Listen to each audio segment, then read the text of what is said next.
found a website that actually enables me to see the monthly budget and monthly cost to live life. I've seen other websites, they all just have like weird calculations. They're just hard to figure out and still just not giving me the information that I really want to see. I really want something clear cut that I can just, get the message and then be able to theorize different ideas. I found this thing called College 4TN, and it's actually a website for students help kind of thing to help put you on the right track and all that kind of thing. They have a conveniently placed budget calculator. The only reason why I'm doing this is so you guys can see the numbers that I came up with and where I got them. It just says find what career best fits you. It has its own thingamajigger. So you just type in your own information. You just put in it says tell us about yourself, and you can just skip this part. And right there, bang! It has studio apartment, 1 bedroom, 2 bedroom, and house. We're just gonna go with the studio apartment. This is how I was able to calculate different types of lifestyles that I wanted to live. They have pretty good options. We're gonna compare living in a studio apartment, which for $1,200. Compare that to I want to say what's realistic. You know what I mean? Compare that to living in a van. Internet utilities. I think I'm good enough with just my phone, water, paying for water. Electricity. I don't need streaming because my phone's good with that, and I don't need internet because my phone's good with that, so that's fine enough. You have presets for eat at home, fast food, eating out, dine out at restaurants pretty much constantly all the time. I don't think I eat out that much, and I definitely don't spend $400 on food per month. I'm going to go with the cheapest option. Then here's the cool part. They still have your car in there, so, well, I mean, I guess obviously they have your car, but they have human power, right? Human power, then they have public transportation. That's pretty cool. I'm going to use a used van anyway, so. Healthcare, which, I mean, you guys put in what you do, whether it's associated with your job, so it's already in there, or leisure. They actually calculate the cost of your leisure. I don't think I pay extra for my leisure. Not really. My Netflix is included in my T-Mobile, so it's already in the phone, so I just don't pay a lot for leisure. They have things like adventure, that's $100. Partying is definitely gonna. If you're throwing parties, that's expensive. I find my entertainment. I do what I do, and it's not really that expensive. Whether it's gaming, you spend $30 on a game every now and again. I don't see how that's even gonna work. Or maybe it's a subscription based thing. That's probably what it is. But I just don't pay a lot for my leisure. Leisure for me is almost going to the gym. Clothing, yeah, you're gonna have to pay for clothing monthly. Basics $30, accessories $80. Work clothes, that can get expensive. Shop till you drop $250 a month. I know so many people that do that, but I'm not going to do that. I might spend $80 on average. That's kind of my thing. Then you have personal care. I don't do personal care at all. My personal care, like I said, is going to the gym. I'm a simple dude. Maybe that's a female thing. I don't know. I'm not even gonna go with the basic option. I just don't do that. Whether I'm in van life or living in an apartment, I just don't do that. I have miscellaneous, other items, pet care, vacation, new electronics, furniture. I'm definitely gonna be in the new electronics section. Obviously, you can see that. But I find ways. I just save up and then I buy a piece of gear. I'm not gonna. It's not a $200 monthly fee. I'm gonna spend $1,000, $5,000 on a piece of kit. So that's totally different. Jeez, there's more. Their tuition. I know a lot of people who are paying for their tuition, or they have a scholarship. So me, I don't have a scholarship, but I have a Pell Grant. So that's totally different. I'm gonna go with free either way. And then again, that's public. If it's private, prices inflate a little bit. But look at this thing. This is so freaking cool. Then we have family. So obviously, I have no kids. But if I have one kid, that's $500 a month, or at least that's what they think. 2 kids, $750. 3 kids, about $1,000. You have savings. Now my savings is going to be separate, so it's not really going to be a percentage, 2%, 3%. My savings is completely different, so I'm just going to be worried about expenses here, irregardless of savings, but you could put in your percentage and do what you want to do there. So my results are, in a studio apartment, it will cost me annually $36,360 or around there. Not bad. It's exceptional, actually. Dang, I'm freaking good. Here's the cool part. Monthly, it'll cost me about $2,444. That's pretty cool. Let's say I was living the van life. Let's take our $2,444, subtract the payment of our studio apartment. My van life would basically be the exact same price or monthly expense as living in a studio apartment minus the studio apartment. I get everything. Well, not exactly. And I'll get into that. So here's what we do. Let's just take 244, doing some rough estimates here. 2444 minus 1200. 1244. That, my friends, is how much I will be paying for van life. Correct? No, not correct. Let me show you why. Let me show you how to do van life monthly expenses. This is the reason why van life is so compelling. Alright? Skip this. Skip this. We skipped the housing. In some cases, you could be living with a relative, right? Skip that. Here's the cool part. Utilities, right? Internet. No home internet. Phone. Phone becomes everything. Here's the thing, right? You can get hotspot because there is a difference between hotspot from your phone and hotspot from a device, and those two being mobile and stationary internet. Stationary internet is the best. Mobile internet from a hotspot is better than mobile internet from a cell phone. But I will be honest with you, in all the applications that I ever try to use it, whether it be for business or for leisure, hotspot has been sufficient. But there are some people that have some really serious demands and they need something more than just the cell phone. And depending on what plan that they have, it's insufficient. So, you know, it's a real thing. It's a real concern. $60 a month for my own phone bill, that's all I need. Here's the cool part, water. A lot of people kind of do van life already and kind of have these things kind of figured out. No, they don't. A lot of it needs a lot of development. They just want you to come out and do it, and then they'll copy, and then they'll... But, I mean, it's kind of like the whole Fantastic Fan situation. It wasn't necessarily the best or a good idea. It was just what was available and what was popular. That's kind of what's going on with van life. Me, personally, I see a lot of potential in van life for things to be really amazing, and I don't see anybody being creative anymore. They think they've figured things out and that they can just industrialize it, make money off of it now. Which is the only reason why it's ever been popularized in the first place. Why there is any buzz for it in the first place is because people figured out how to make money from it, or just make it sensational. But you can just use your local rain reservoirs, even if it be a lake or a river or the ocean itself. Gadgets. People say, oh, it's not about the van. It's not about the gadget. It's about going places and meeting people and traveling and trying new things. No, it's about the gadgets. Because the gadgets is what got you to do all these things in a different way anyway. It's about the gadgets. You're going to say it's not about the gadgets, and then you're going to make these amazing van build videos and tour videos about the gadgets. Whether it be the heated floors or the hydronic water heater. It's about the gadgets. And those gadgets that make all those nice little things, they still don't solve all the real issues that you really have. And the reasons why people come out and they say, oh, you know, van life was great, but I quit and I have regrets. Really? You should never have any regrets with van life. Van life is so amazing. Okay? It's really so amazing. Anyway, water. That's what we're talking about, water. No need to pay for water. I'm not talking about going to somebody's pipe and using it or finding a public resource. I'm talking about making your own water.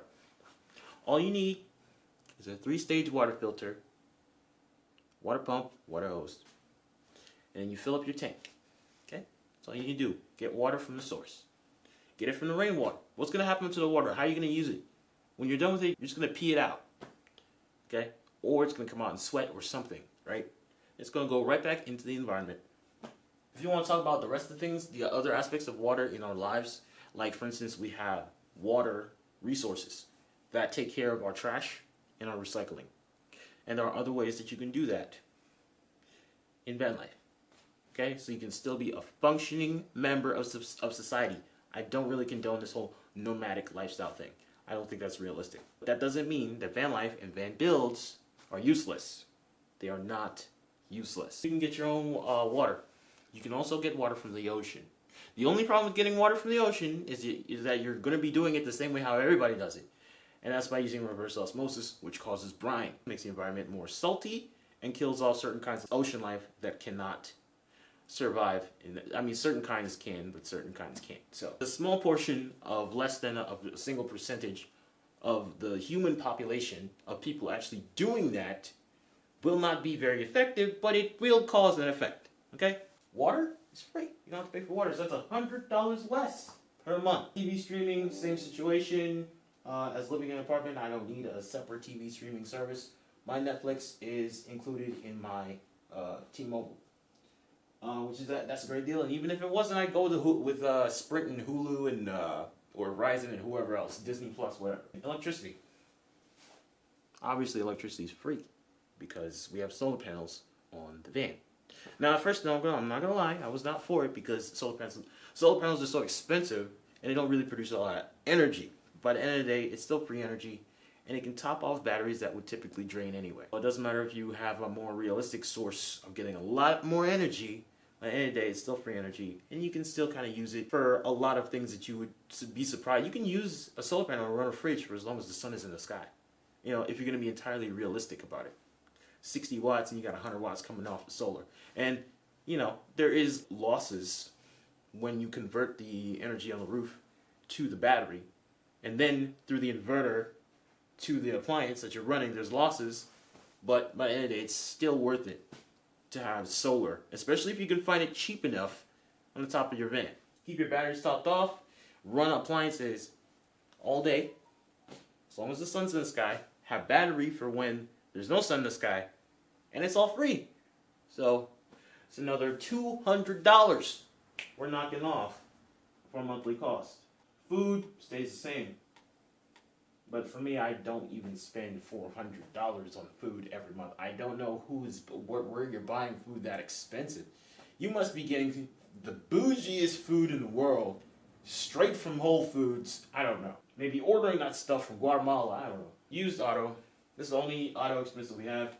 That might include gas. I'm not sure. Insurance comprehensive. I don't know what is costing that much. But monthly, $300 on your vehicle. Maybe that includes maintenance. Even oil changes aren't that expensive, so I don't know what's costing that much. Same situation with healthcare, entertainment, and then we have clothing. I keep it at $80 the same way. Personal care. I'm not doing any personal care. I don't know. I mean, maybe buying Axe deodorant. Yeah, I don't know. Miscellaneous, $50 on other. It's not monthly, so I don't know. I'm not doing it. And then, like I said, debt-free tuition, no kids. That's just me. You guys do what you need to do for your kids. Savings is separate from me. You guys do what you gotta do. Now we calculate the cost. It won't go. I think you probably have to put in the type of residence that you have. So I'm gonna go back. It actually has the total price right down below.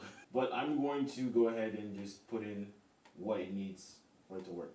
And our total comes out to only $400 less. So, but we're gonna go ahead and go back into our calculator, and we're gonna type in 2135 minus 1200. So that gives us our monthly cost for van life, approximately $935. I've heard of some people being able to manage a lot less than that, like half that. So, like I said, it all depends on all these different.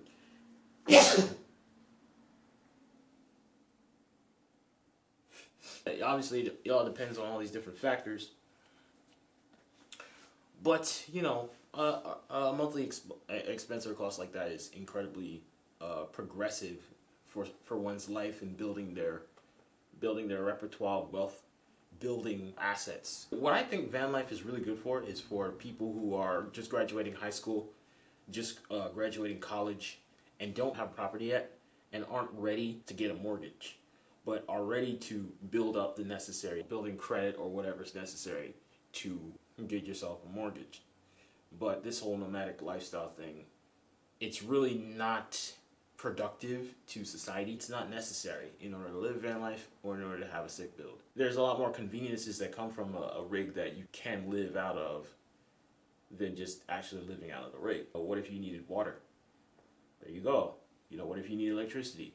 There you go. What if you needed a convenient rig that would keep you comfortable where you didn't want to pay for a hotel? It's just extra expense, and at the cost of not having your own personal items that you might need along with you. This is a vehicle that enables you to go places, off-road, on-road, and just stay in your own comfort and have a lot of resources with you the whole time. Job sites, work sites, and just be incredibly resourceful, even in your day-to-day life. You know, that's why I love the modular builds. You can just pull the seating out or the bed out, and then you have a cavernous cargo space that's really usable. And I love vans that are built on, you know, truck chassis so that they can still tow things. Tow another vehicle, an RV, a cargo trailer, a boat, a yacht, some jet skis, you know, a day out on the lake. Like you can go to the beach and you got a shower right there. Conveniences, I think that should be available to everybody. You can have a house. You know what I mean? It's a place to stay that you don't have to share your space with someone else. You don't have to share a space with a roommate, family member. You could just have your own space. There's just a lot about van life that's not up to snuff. You're not going to find out how good van life is by looking at what's already out there on YouTube. You gotta keep experimenting and seeing what it's really good for. But there's a lot that you can do. You don't ever have to quit van life. But van life is not something that's supposed to keep you down or keep you back from achieving your goals in life. It should only be something that's supposed to help you. It's this whole nomadic lifestyle thing. That's not helping you progress in life and build your wealth. Even if you're living in a van, I don't see any reason why you shouldn't be making payments on property to eventually own it. You know, the parking issue is a big issue. If you're on a university, you know, then obviously you could stay in the parking lot as opposed to in the dorm. And in some cases, that's cheaper than staying in a dorm because then you have to pay for it. But then again, I think the parking would depend on, I don't know, probably not, I don't know. Yeah, there's places where you can stay. Stay for free, stay overnight, but it depends on the neighborhood, people breaking in your glass. There's measures you can take, but, you know, those are only measures. By the end of the day, you're still at risk. It's not so much that a vehicle is not really structurally ready. It's just that the likelihood of somebody tapping into a vehicle is higher than somebody tapping into a house. There could be a house that's less secure, easier to get into, doesn't make a difference. Vehicles are higher targets for break-ins. I don't know, I feel like they're about equal, honestly. I don't know. But, like I said, you know, there's measures you can take. Things like van life, for you to be successful, safe, productive, it takes brains. There's a lot of self-responsibility and accountability. It's not something that you can easily blame someone else if things don't go right. Van life is super sweet, man. I love it so much, but you know, the things that are out there being said about it don't even make sense. A lot of things, a lot of regrets people have. I'm just like, yo, I already can tell. Like, that's definitely what would happen if you had done that. You didn't. A lot of people believe that because to be honest with you, I don't have a van. I used to have like vans growing up. That's the reason why I like van life so much. I used to have a lot of vans growing up and I loved them. I always wanted something like van life to come through. That's why I'm just super ecstatic, you know, when it comes to van life now. But I don't have a van and I want to build one. And I'm probably going to build one very soon, okay? So hold on a sec. But I'm looking at all this stuff that people got going on, and it's like nobody really wants to listen to anything I have to say because I don't have a van. And it's like, a lot of you guys are not really doing very well. Like, you're listening to these guys just because they're popular, and then you turn around and make all these videos. And how do I know that? It's because, oh, well, you watch this video, and this guy literally has a copy of what these 7 other dudes did. You look at this gal, and she's done, like, everything that this dude did. You guys are clearly all doing a lot of the same stuff. Why aren't you, you know, why is that such a big thing that you don't want to talk about or don't want to recognize? I mean, like, what's the big deal? Another thing, too, that's kind of weird is, I'll make more videos. Don't worry about it. I'm going to make more videos. There's a lot of, like, new stigmas that are being made surrounding van life. A lot of big companies, they want to build specifically on Sprinter style, transit style vans and the ProMasters. They do the Express as well, but it's just they don't really recognize the advantages of the Express and the Econoline and that style of like an American style full-size van and really make stuff for those vans. I understand why they do it. It's easier to build in a van with a higher roof, less concave walls as they go up, but there's still certain advantages that you have with those vans over the other ones. They have bigger drivetrains, they can tow more, better off-road, that kind of thing. The fact that they're not, you know, trying to do stuff with that is pretty annoying. And then they're only doing stuff for new vehicles, they're not doing stuff for older vehicles. And that's really kind of off-pissing. But, you know, more needs to be said about that. I think, look, when I look at these videos, man, I feel like there's so much untapped potential. It's ridiculous. There's a lot of things that people are saying that is just like not correct. But because the production is so well and a lot of what they're saying is so popular, it just gets a pass and it gets a ton of views. Look, the only reason why we have van life regret videos is because the popular van life videos. Because people don't really use their brains. They have like this consumer mindset. We're gonna have to touch on a lot of those subjects later. I want to keep going. I can really benefit from it. And I can help other people benefit from it too. But I know you guys want to see my van build because I'm talking so much smack. You want to see, oh yeah, where's yours at? Don't worry about it. Or worry. Worry a lot. Yeah, I'm going to see y'all later.